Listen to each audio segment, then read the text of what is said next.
অনেক খবরে শুনতে পাচ্ছি আমাদের ছোট্ট সোনামণি বোন আসিয়া আর আমাদের মাঝে নাই। জানি না এটা কতটা সত্য।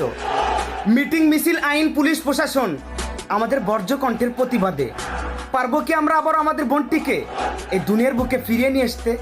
খবরদার, আমার বোনের যদি কিছু হয়ে যায় তাকে আগে দাফন করবেন না, আগে ওই কুলাঙ্গারদেরকে থানা থেকে বের করবেন, রাস্তার উপরে ফেলাইয়া জিন্দা দাফন করবেন, তারপর আমার বোনটিকে দাফন করবেন। প্রতিদিন বাংলাদেশে মেয়েরা নাকি ধর্ষণ হয়, সেইটা নিয়ে বাংলাদেশ থেকে শত শত মেয়েরাই ভাইকে কথা কইতে কয় আমি একটু অসুস্থ আজকে, তবু এই ব্যাপারে বলতেছি কিছু কথা, মনে নিবেন না কেউ ব্যথা। হে বাংলার নারী, তোমরা একজন নারী হয়ে জামাইয়ের সংসারে আগুন জ্বালাইতে পারো, একজন নারী হয়ে 5 বেড়ার লগে প্রেম করে 5 বেড়ার জীবন ধ্বংস করতে পারো। তোমরা নারীরা ধর্ষণ হইলে একটা দর্শকের বিরুদ্ধে ডাইরেক্ট কেন অ্যাকশন নিতে পারো না? ডাইরেক্ট কেন তোমরা প্রতিবাদ গড়ে তুলতে পারো না?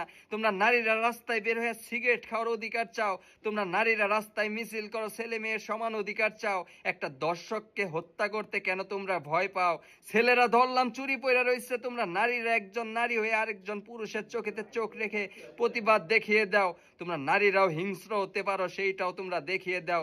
একজন মানুষ আরেকজন মানুষকে খুন করলে সেইটার জন্য আইন রয়েছে, কিন্তু একজন দর্শককে যদি 10 জনে মিলে হত্যা করে সেটা গণপিটুনি হত্যা হয়, সেইটার জন্য কোনো আইন নাই।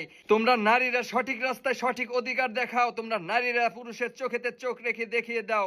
তোমরা নারীরা যদি এই সব দর্শকদের ডাইরেক্ট হত্যা করতে পারো, আমি প্রবাসী হয়ে কথা দিলাম, আমি প্রবাসী সব সময় তোমাদের বোন পাশে থাকবো, আমি প্রবাসীর সাথে সাথে হাজার হাজার প্রবাসী তোমাদের পাশে থাকবে।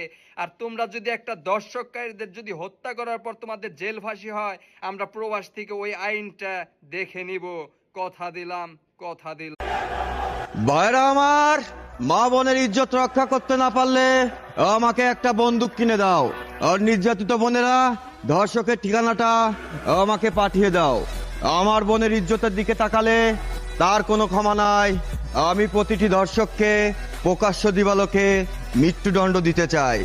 আমার পরিচয়, আমি প্রতিটি ধর্ষিত বোনের আপন ভাই। মাগুরায় নির্যাতিত শিশুটি মারা গেছে। 13 মার্চ দুপুর 1:30টার দিকে ফেসবুকে দেওয়া সংবাদ বিজ্ঞপ্তিতে এই তথ্য জানিয়েছে বাংলাদেশ সেনাবাহিনী। এই বিষয়ে থাকছে এখনকার টিবিএস নিউজ আপডেটসে, সাথে আছি আমি মোহনা হোসেন। বাংলাদেশ আর্মির ভেরিফাইড অফিসিয়াল পেজে দেওয়া সংবাদ বিজ্ঞপ্তিতে জানানো হয়, ঢাকা সম্মিলিত সামরিক হাসপাতালে চিকিৎসাধীন অবস্থায় দুপুর 1টায় শেষ নিঃশ্বাস ত্যাগ করে শিশুটি। 13 মার্চ সকাল থেকে 3 বার কার্ডিয়াক অ্যারেস্ট হয়েছে শিশুটির। এর মধ্যে প্রথম 2 বার স্থিতিশীল করা হলেও তৃতীয় দফায় আর হৃদস্পন্দন ফেরেনি। এতে শোক প্রকাশ করেন প্রধান উপদেষ্টা ডক্টর মোহাম্মদ